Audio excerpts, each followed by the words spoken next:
Good morning, good afternoon, good evening, good wherever you are, and welcome to this SNIA Cloud Storage Technologies presentation on cloud mobility and data movement.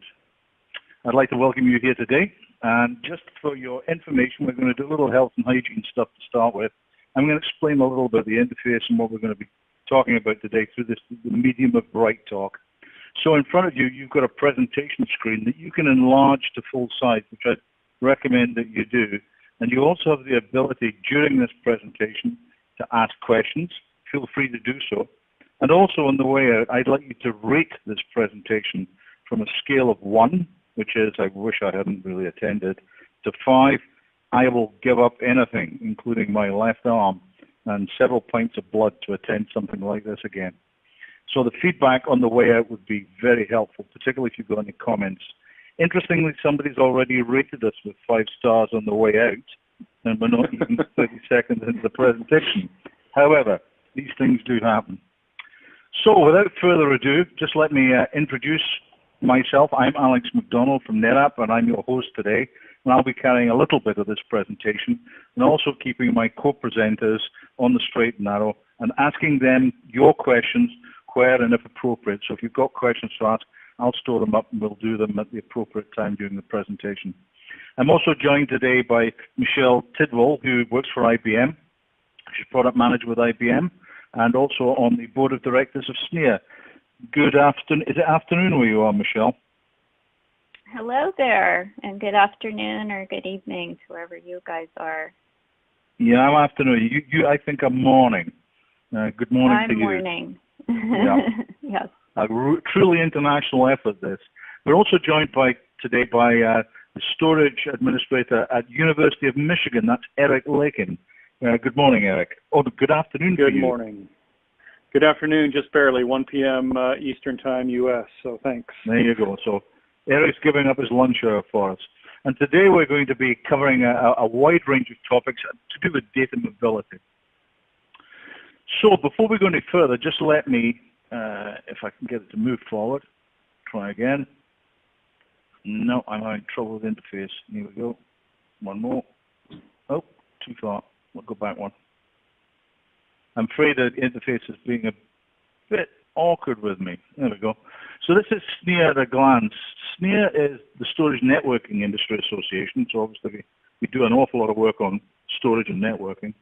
And we've got about 170 industry-leading organizations as members, with over 2,500 contributing active members, and over 50,000 IT users and storage pros worldwide that use the information SNIA provides.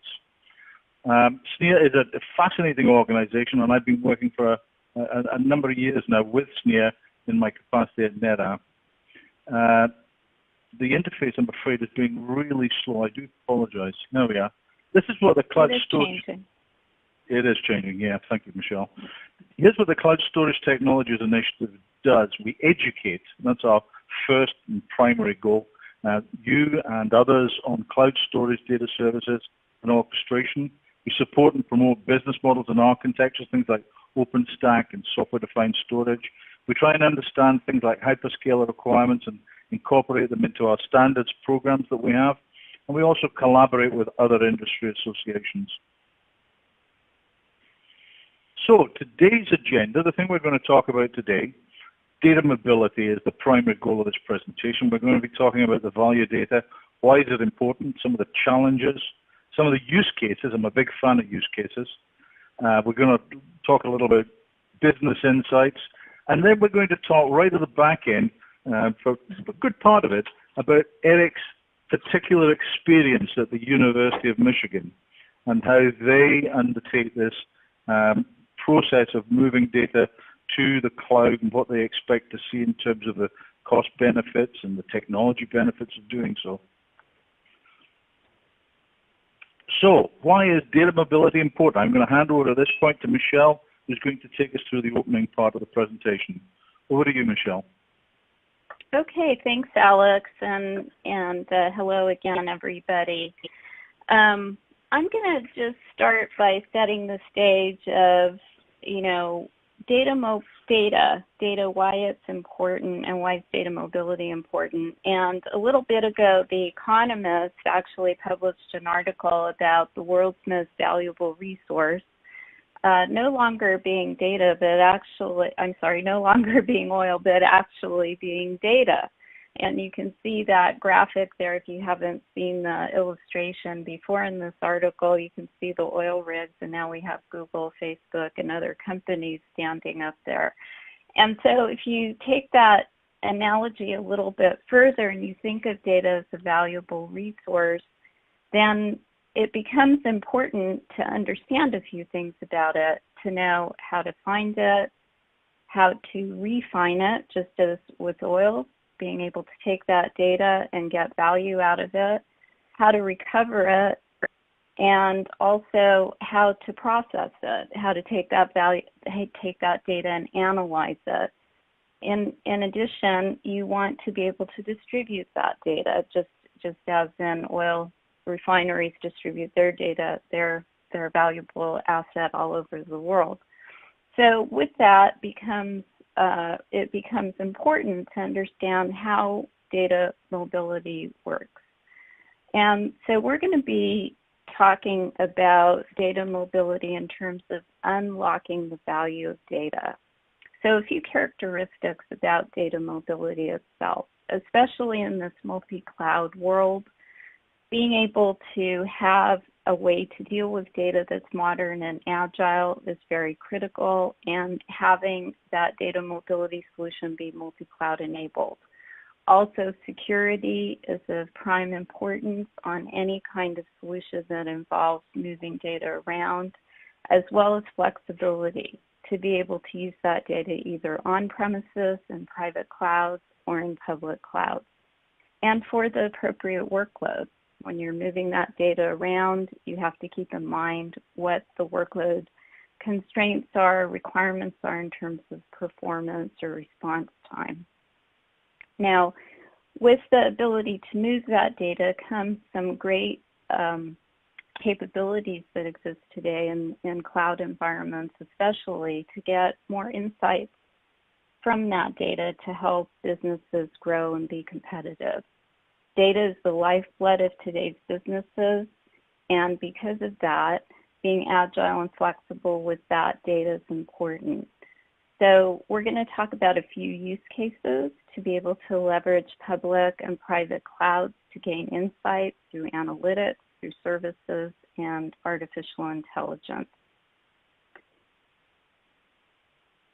Just moving on to some further considerations. If you look at this diagram on the left, we have a private cloud. It could be a typical data center or private cloud built on premises, and then a couple different public clouds. Now, when dealing with data mobility, there are some things to keep in mind. There's a concept of cold versus hot data, which means data that's seldomly accessed versus data that's primary data and accessed frequently. The type of data, block, file, and object, these are types of data, and these types bring a variety of different data mobility solutions and considerations. And performance is a key consideration. What are your workload requirements? Are you going to be running primary workloads against that data as it's being transitioned from one environment to another? Or are you just moving it to archive it, to put it someplace for retrieval later or possibly never?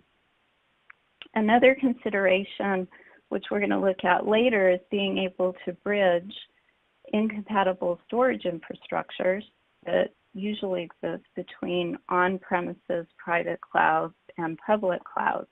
How does one do that? How can you do that and still have consistent data management?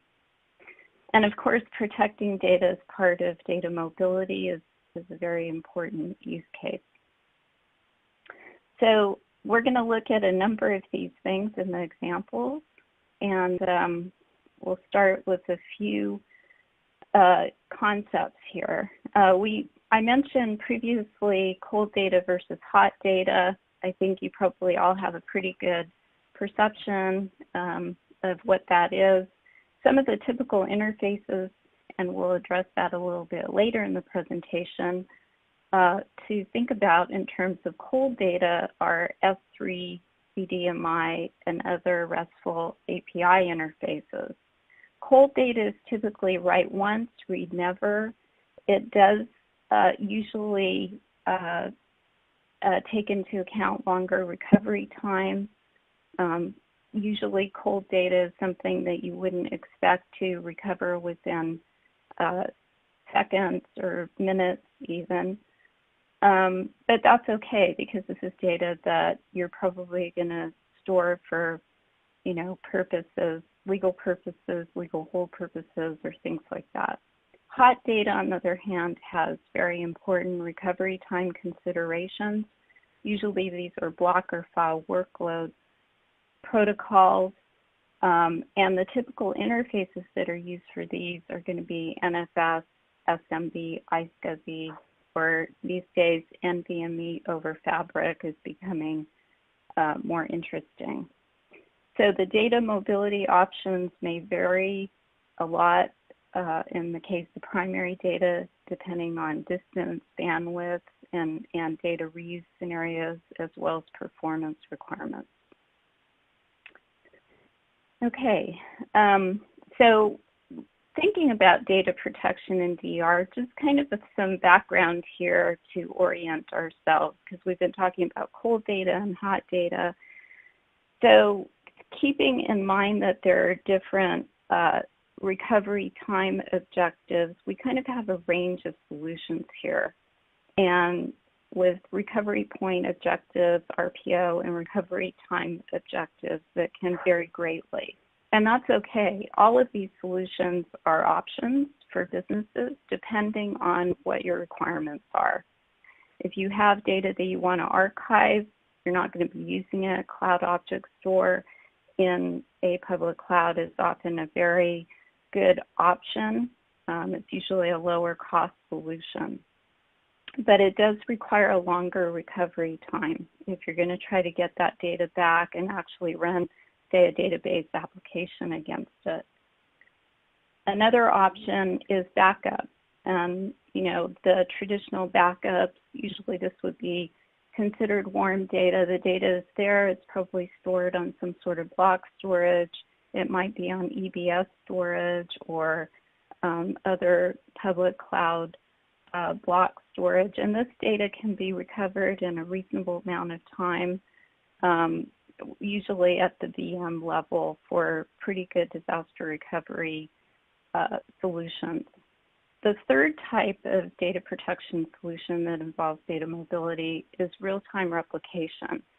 Here we have a zero or near zero RPO, RTO. Typically, this data mobility scenarios where the data is being moved at the storage layer. It can work with either physical or virtualized applications, and it provides a consistent management interface between on-prem and public cloud. So that's kind of a range of different data mobility solutions from a data protection point of view. Now, another thing to consider in terms of dealing with data in multi-cloud environments is data placement and optimization. And this is where AI can really bring new capabilities to data mobility in a multi-cloud environment. So if we look at application response time in IOPS, that's an interesting use case. Here we have an opportunity to use AI to move data automagically, I would say, from higher performing flash drives to lower performing drives depending on the I/O requirements and response time requirements. So why would somebody want to do this? Well, flash can be expensive, whether it's on-prem or in a public cloud environment. And therefore, being able to have a hybrid environment with a mix of high-speed flash technology and maybe slower disks for data that's not archived as often is a good solution because it can lower the cost. And there are technologies that exist in storage devices that can automatically move this data based on AI concepts from high performance to lower performance or vice versa. Some examples of those are IBM Spectrum Virtualized and IBM Spectrum Virtualized for Public Cloud, both with easy tier. NetApp On Command is another example, and there are others as well in the industry. And another option is actually using SLAs for lower cost, moving inactive data to object storage. So as data ages, and a lot of this can be set up at the time that the storage is provisioned, snapshot and replicating that data to object storage over IP networks. So built-in capability in many of today's storage devices, including IBM Spectrum Scale with transparent cloud tiering, as well as NetApp On Command, Dell EMC Isilon Cloud Pools, and there are others in the industry.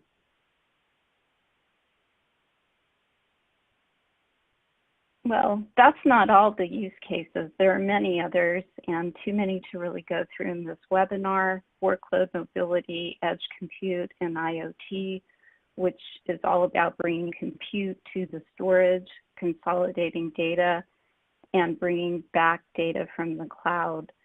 Data protection from a security standpoint, things like encryption, as well as networking considerations and containers. These are all topics that are related to data mobility, and hopefully we'll have an opportunity to talk more about those in future webcasts. So that was a little bit about moving data around in different scenarios. Let's talk about how we can gain efficiency and business insights. So let's look at some examples about, now that you have data mobility, what are you going to do with that? So you've used your appropriate data mobility technology to put your data in the right place. So now what? What if you could make copies and reuse them for automated use in DevOps workflows? So think about this scenario. Perhaps you're going to use a multi-cloud environment for data protection, for disaster recovery. And you've set up your data mobility to create synchronous IP-based replication of primary data to the public cloud. That's great. But what are you going to do with that data? Is it just going to sit there and collect dust? Or can you actually reuse that data for other things like dev tests, where you can create snapshots, application consistent snapshots of that primary data to do development and test, and do that in a way that can leverage public cloud infrastructure without additional CapEx. This can speed time to delivery for applications, as well as reduce bugs by being able to develop and test against the most recent data. And you can do all that without asking IT to provision more storage. So that's one interesting use case. Another use case is the IBM Watson Data Platform. You guys may have heard about this. It's a thing we've had out there for a little while on our cloud. And here, the thing, I know this slide is a little bit difficult to see. There's a lot of data on it. But if you look to the left side, you see that there are a number of data sources. So what this is showing is a graphic of the platform. I'm not going to go into all the details of exactly how the Watson Data Platform works. But for the purposes of this analogy, there is a data mobility scenario here, because you have data that could be coming from many different sources. And that could be either structured or unstructured data. It can be on-premises, or it can be data in the cloud.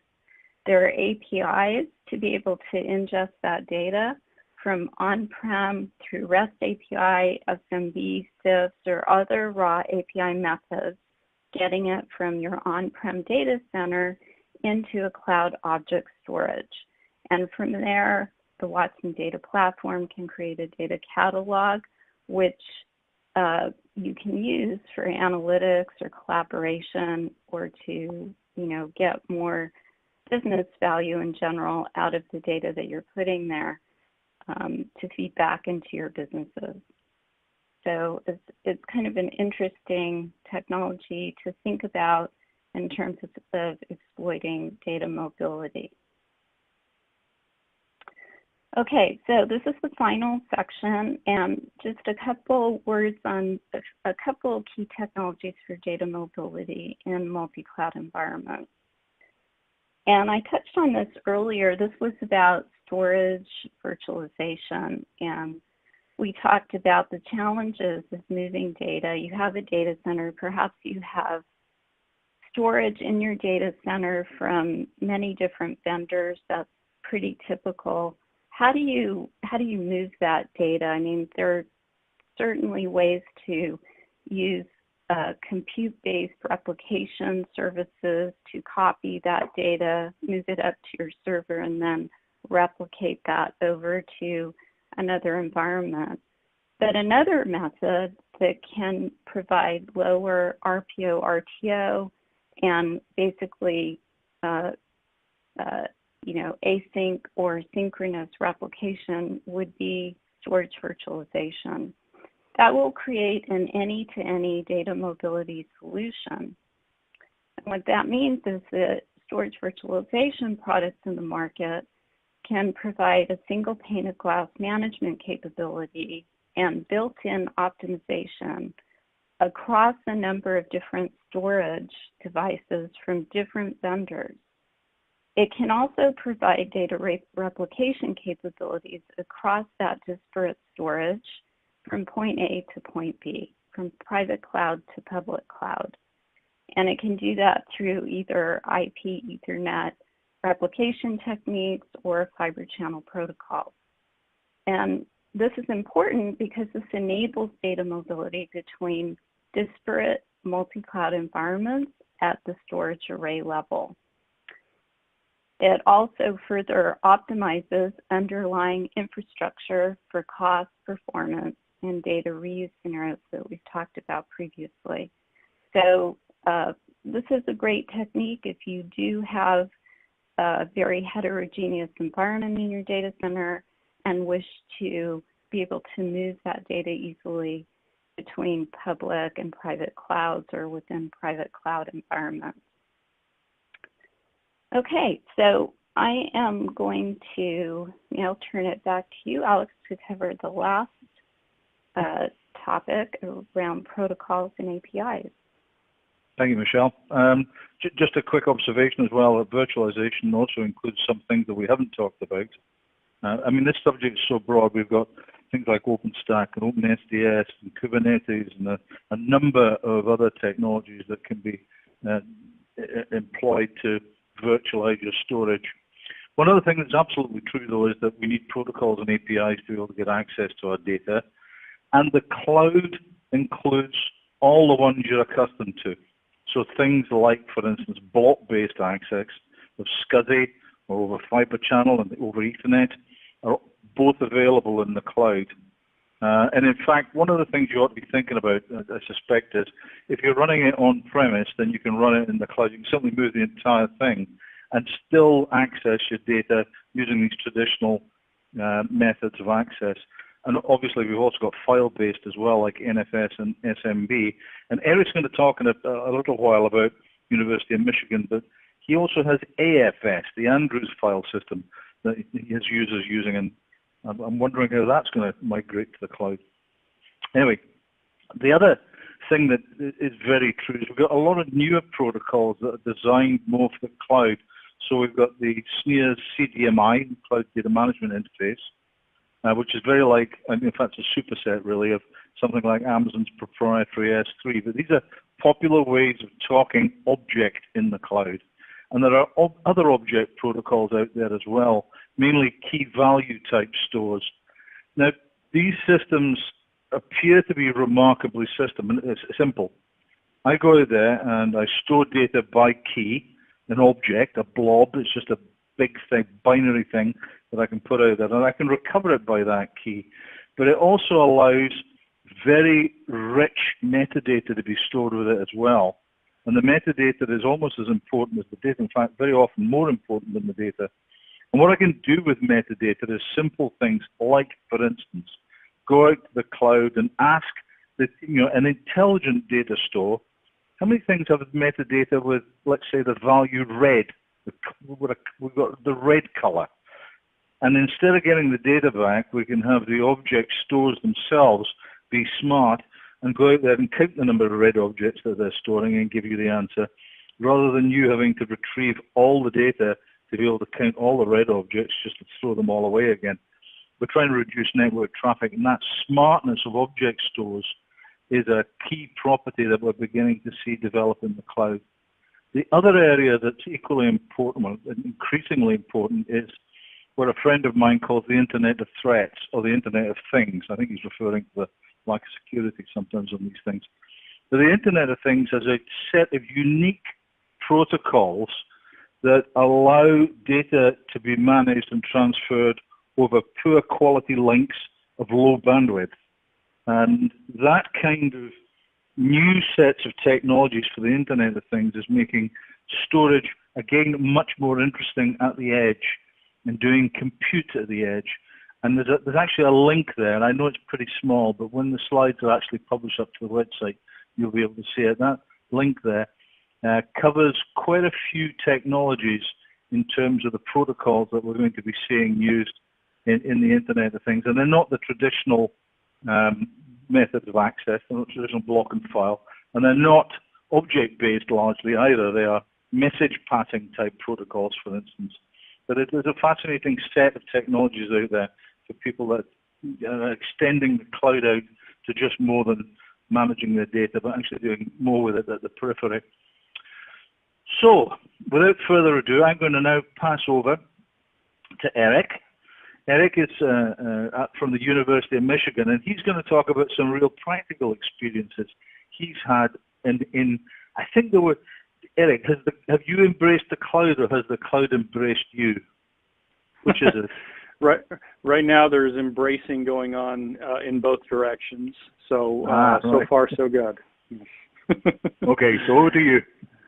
All right, thanks very much. All right, so just a little bit of background about University of Michigan here in Ann Arbor. We joke that we are 19 schools and colleges with a common football team. If you're a sports fan here in the States, that might make sense to you, otherwise perhaps not. We are one of the biggest employers here in the state. We have 3 campuses, the primary campus here in Ann Arbor, and then Flint, Michigan, and Dearborn, Michigan as well. We are the #1 public research school in the U.S. With over $100 million in industry-sponsored research, and actually now I think over $1.5 billion in annual research expenditures ourselves. So as you can imagine, a lot of research, and that generates a lot of data. So some information on storage here at U of M. What I'll talk about today does not include data that resides in our health system. University of Michigan has its own health system called Michigan Medicine. So I'm going to just be talking about storage and data on the educational side of things. We offer different products, both on-premise and cloud-based, to campus members. If they have the appropriate accounting code, they can sign up for our storage services. My team manages right around 10 petabytes of network-attached storage, and we deliver both of the expected protocols to campus under a product called My Storage. Everything here is named similar to what you see here: My Storage, My Backup, My Database. It's kind of a thing here. We also have about a petabyte of fiber channel storage that's primarily used for back-end systems and for 1 or 2 systems that require synchronous replication, emergency systems, and things like that. And then, as Alex mentioned earlier, we even have a little bit of the Andrew file system here that we still support for campus. If you're not familiar with AFS, developed at Carnegie Mellon a long time ago, has very granular file permissions, And it's similar to object-based in that it's internet-facing, so it gets used a lot for web hosting content. But also faculty loves it because they can do really granular permission sharing with students and each other. We do support both HIPAA and export controlled data types. Since we are a research institution, you can imagine we do a lot of work both on the medical sides of things, public health, and then also a lot of Department of Defense and military type of research. And we manage all this with 7 full-time storage engineers, which gives us, I believe, a fairly credible petabyte to FTE ratio in the industry, although in truth, I don't go around polling people on what that ratio is, but this isn't a bad one. So the MyStorage product that we offer, we see about a 20% annual growth rate. As I mentioned, it's a rate-based service, so anyone on campus can sign up for it, and they're charged monthly by the gigabyte that we allocate to them versus gigabytes used. And we collect these rates each month. We throw that money into a little savings account. We're on a 5-year hardware depreciation schedule here, so we buy hardware along with 5 years of maintenance together, and at the end of the 5 years, we will shut down the old hardware and buy new hardware and go for another 5 years. At least that's been our model in the past.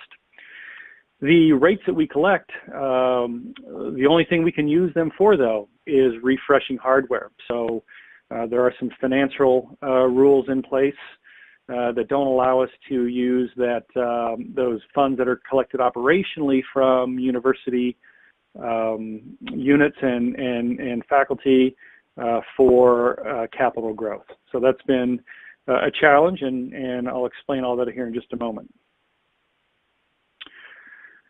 So a couple of years ago, we were told that we were not going to get any more capital funds for storage growth after fiscal 16.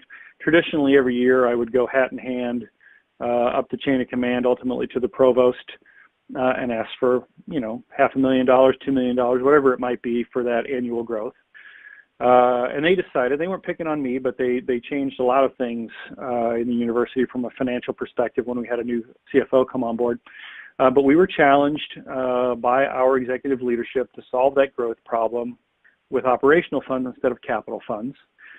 And of course, the easy solution at the time, a couple of years ago, was to stop buying stuff and start leasing it. But organizationally, for a variety of reasons, the university doesn't like to lease equipment. At the time, storage vendor cloud support was pretty immature. You know, if you look back, you know, 2.5 years ago, there were some third-party tools that could integrate your on-premise storage with cloud storage, but very few were doing it at much of a mature level back in 2016, or at least fiscal 16. We also internally here, and I'm sure everybody has a little bit of this, we had a lot of fear, uncertainty, and doubt regarding cloud storage. Faculty, staff, even students to some degree all had their ideas about what cloud storage is and isn't, and whether it's secure or not. So we had a lot of problems and a lot of difficult conversations. I did mention a little bit above here, or on the earlier slide, about sensitive data and HIPAA data. I included some definitions here. But HIPAA data, ITAR data, which is traffic in arms, and then the EAR data, export administration regulated data. Those are the 3 major data types that we deal with that have some sort of controls around them with regard to whether or not they can leave campus, and if they do, where they can go.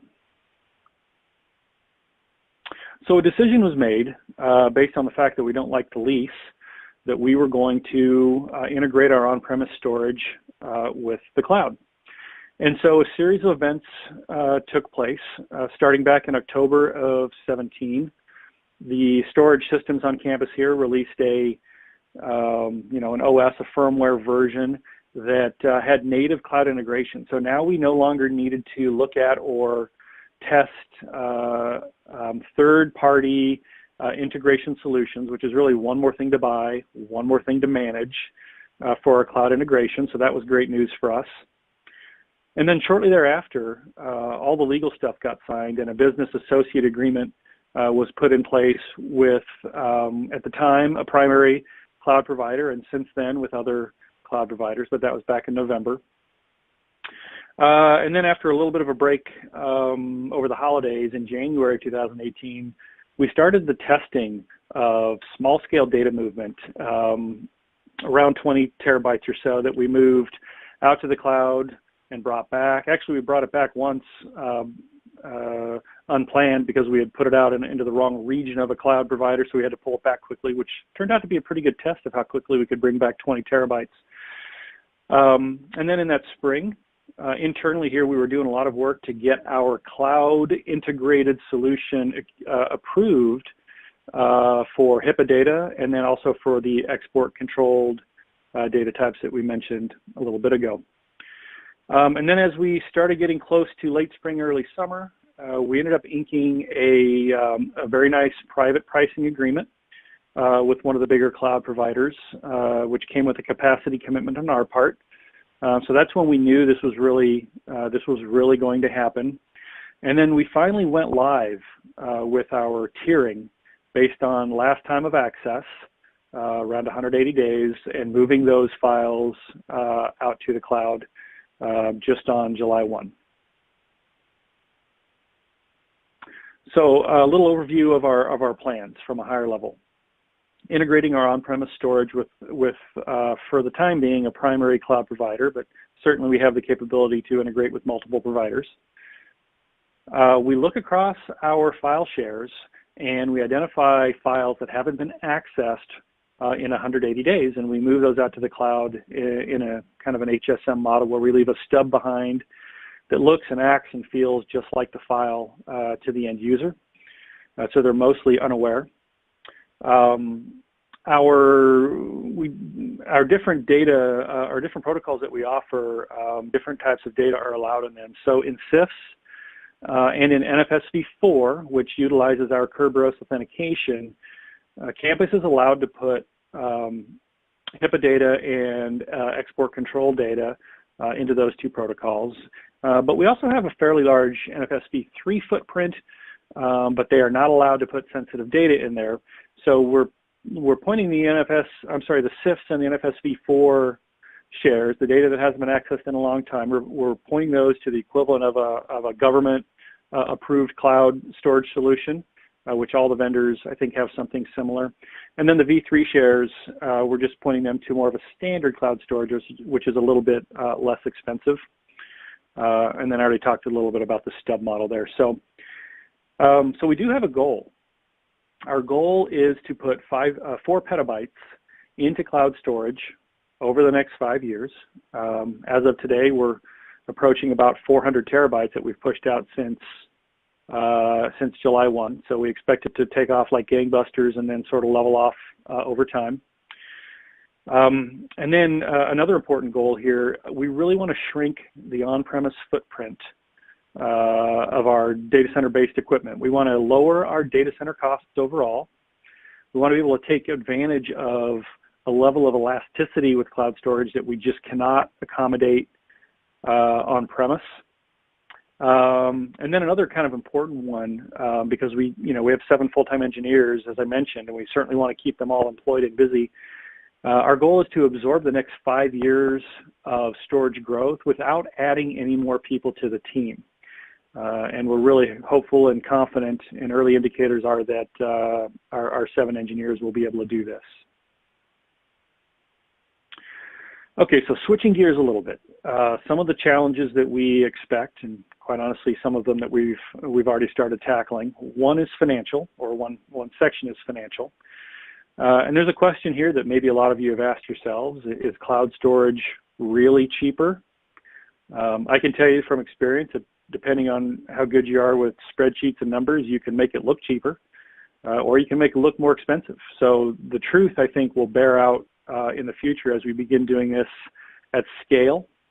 Another problem that I'm sure a lot of people are going to have, especially if you're in an internal billing model with your IT services, our billing system does not integrate with a cloud provider and is not going to be, we're not going to be able to pull down cloud storage costs and then integrate them into one of the units on campus and their bill. So we're going to be doing some manual reconciliation of bills for some time.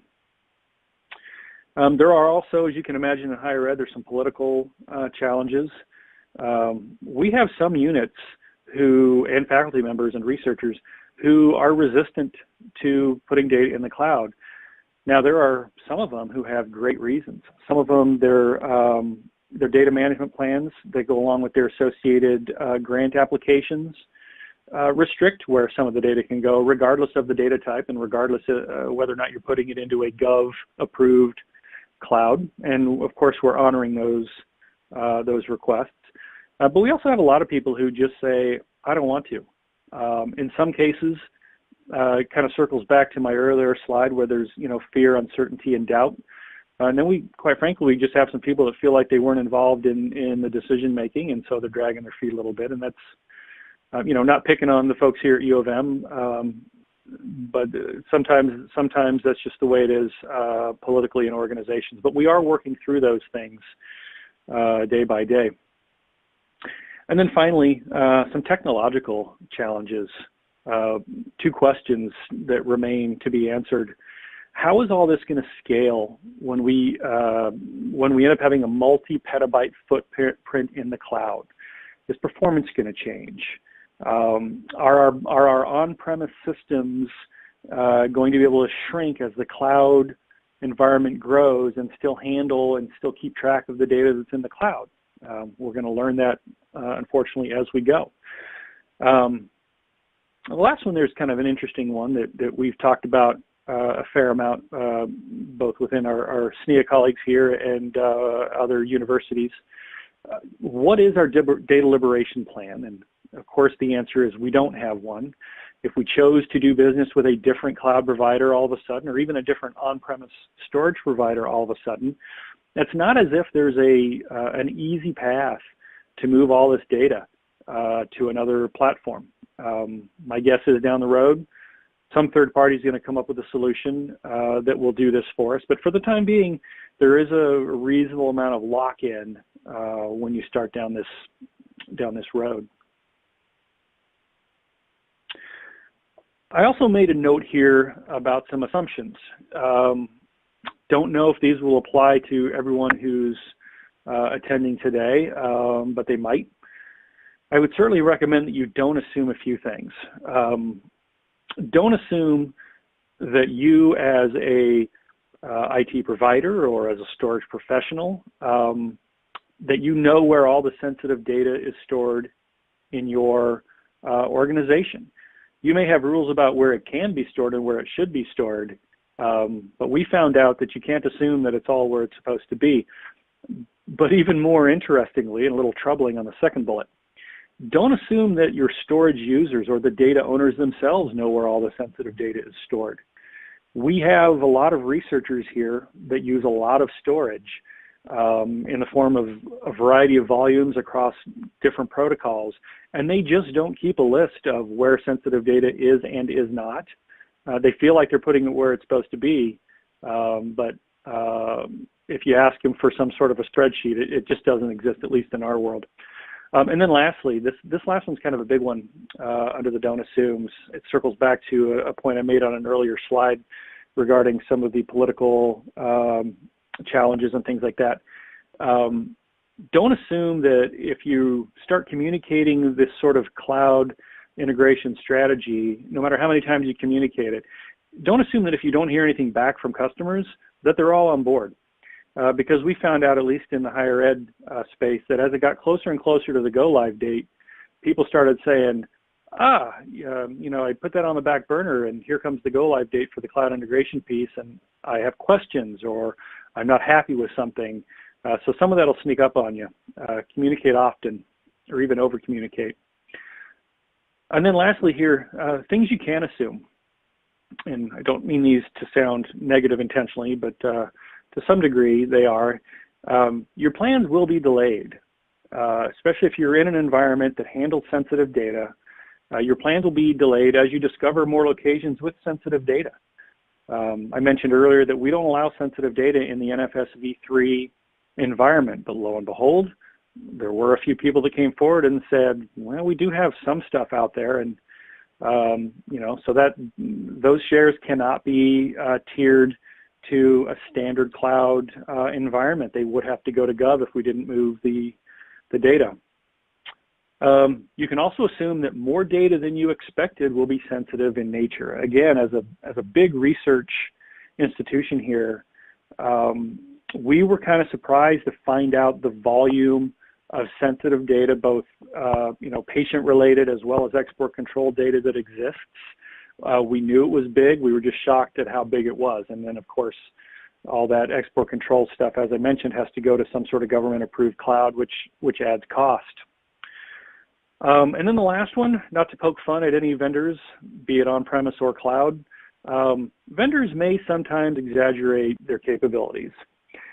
And I don't think anyone did it maliciously, but I think sometimes you'd hear something, for example, from a salesperson about a feature or capability, and you'd get excited about it. And then you'd dig in with a sales engineer, and they'd say, yeah, but that's not on the roadmap until next summer, or it doesn't work quite the way the salesperson said it would. And my point here is that a lot of this cloud integration, especially at the scale that we're talking about, is not only new for us here at U of M and probably for many of you, but a lot of it's also new for the storage vendors. A lot of them are used to selling on-premise gear, and as it shifts a little bit and they start selling cloud-enabled licensing instead, sometimes they're just not as familiar with what you can and can't do, and I think that will get solved over time. So as I click the next button here, I think this takes me to some good lessons learned. The first one, not all storage vendors integrate with cloud vendors in the same way. We have seen this, although our primary storage provider on-prem is really one vendor. We do have small pockets of other vendors, and they don't work the same way. Reporting what's been put out to the cloud or how much is out in the cloud, support for quota management and enforcement. Some of them handle it differently than others. Some of them don't handle it at all. I touched on this before, but it's important to mention again if you are researcher or healthcare related at all. You need to understand that sensitive data is likely to exist in places that it should not. And that's going to create kind of a parallel work stream for someone to get that data realigned into the appropriate places. And then lastly, the one I just don't think I can emphasize enough, especially here in higher ed where communication is king and everybody likes to collaborate. If I had to do it all over again, I would communicate much, much earlier and much more often with our campus storage users. To a lot of these folks, especially back in fiscal 16, which started in calendar 15, cloud storage was kind of an unknown wilderness with lots of vulnerabilities and weaknesses, and reports in the news of cloud storage and cloud solutions being compromised and data being exposed. And you just have to realize that it takes some time to get people on board with a cloud integration strategy. I think it's easier starting today than it was starting a few years ago because just in general, we've all become a little smarter. We all understand, encryption of data in transit and encryption at rest. There is generally a little less fear, uncertainty, and doubt, but certainly still a fair amount of that to work through when you start this journey. That's all I have. Thank you. Thank you, Eric. I've actually got a question and an observation for you. On your previous slide, the one before the one you just showed, you say, do assume that vendors may exaggerate their capabilities. I think that's a fantastic way of putting it. I've got to congratulate you on your diplomatic language. Really I've given similar talks in the past, and I have refined that language to be a little softer. Good. Thank you. So I do have a couple of questions, actually. So Let me start with the first question. The first question actually came as three parts, to which I know the answer to two, and I'm going to ask you first of all, Eric.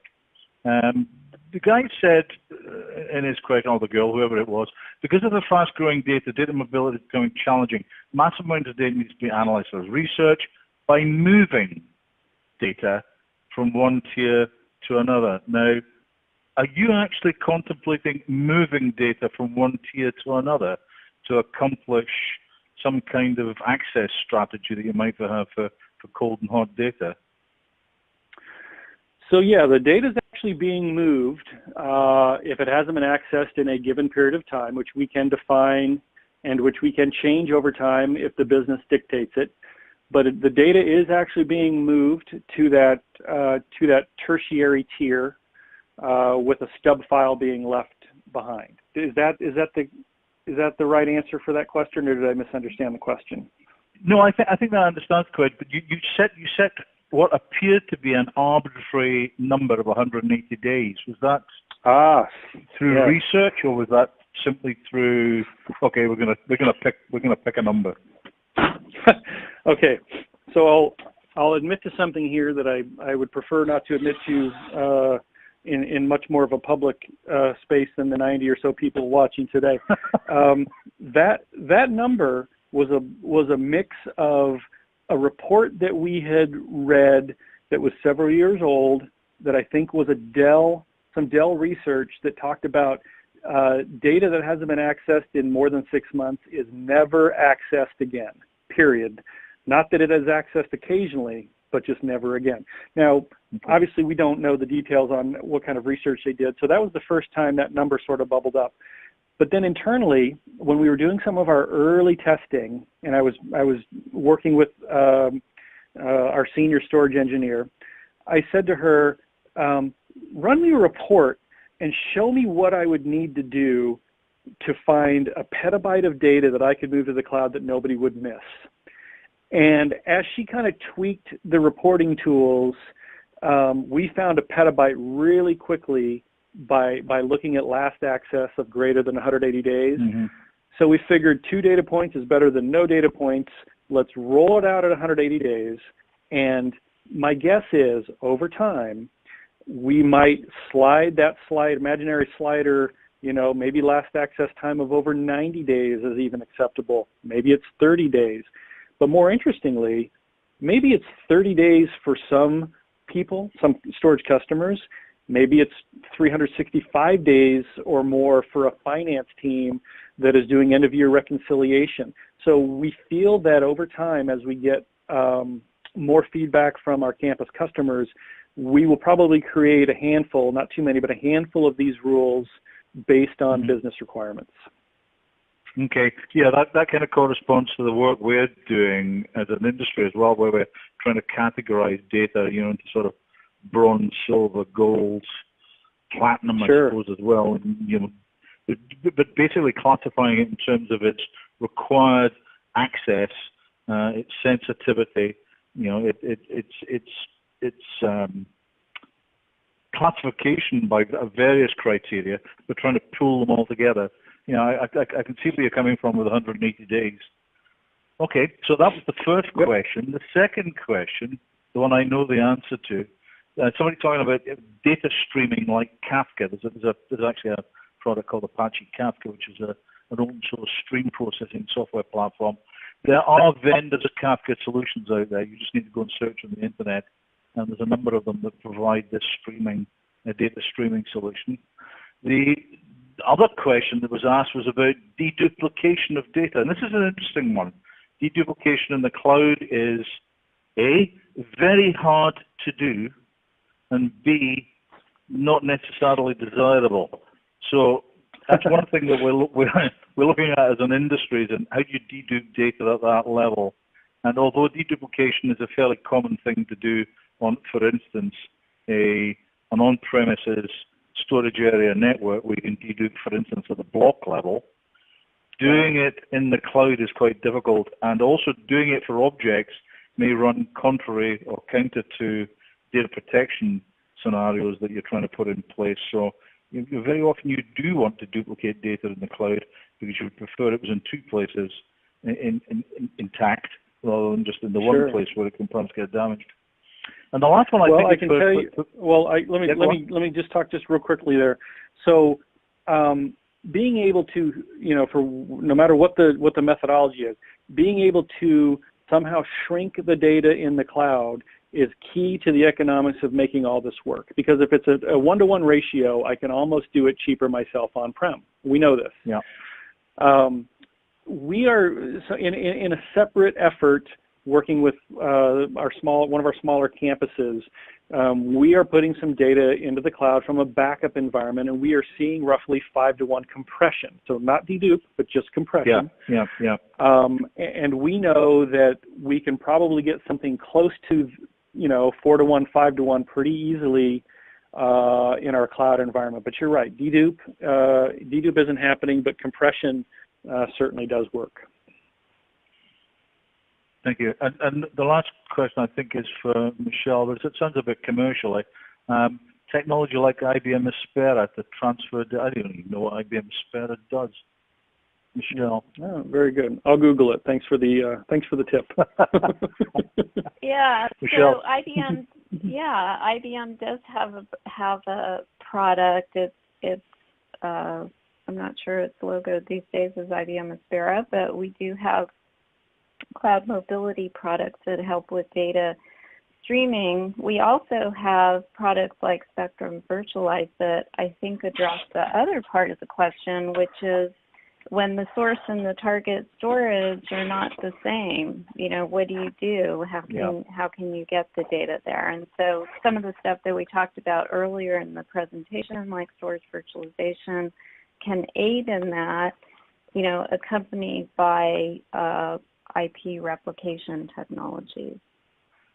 Yeah, I can tell you that the little blinky light on my phone in my office tells me that there are lots and lots of folks out there that have a solution that they think can help us here at U of M. And at this point in time, I'm definitely keeping track of what vendors can do what. But we're at the point right now where we are minimizing variables and letting this thing run as pure as possible for the time being.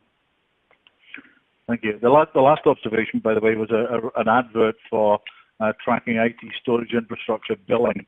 It's always been my recommendation in any cloud project that there are two people that you need to hire straight up front. The first is an accountant, the second is a lawyer. The technology can wait until you got those two sorted. Anyway, I'm going to move forward. Here at the University of Michigan, we have plenty of both. Yeah, I'm sure you do. So I'm going to move forward to the last slide. I'm also going to put up on the announcement here, if I can. Oh, no, I can't. It's not letting me display real-time announcements at the moment for some reason. There is a link. Oh, I can do it. There we are. There's a link I'm going to be putting into the announcement that you can see there, that you can click on, that will take you eventually, 15 minutes time or so, there's a little post-processing of these slides needs to take place, to this presentation. But as you leave today, I would really appreciate if you rated this webcast and provided us with some feedback.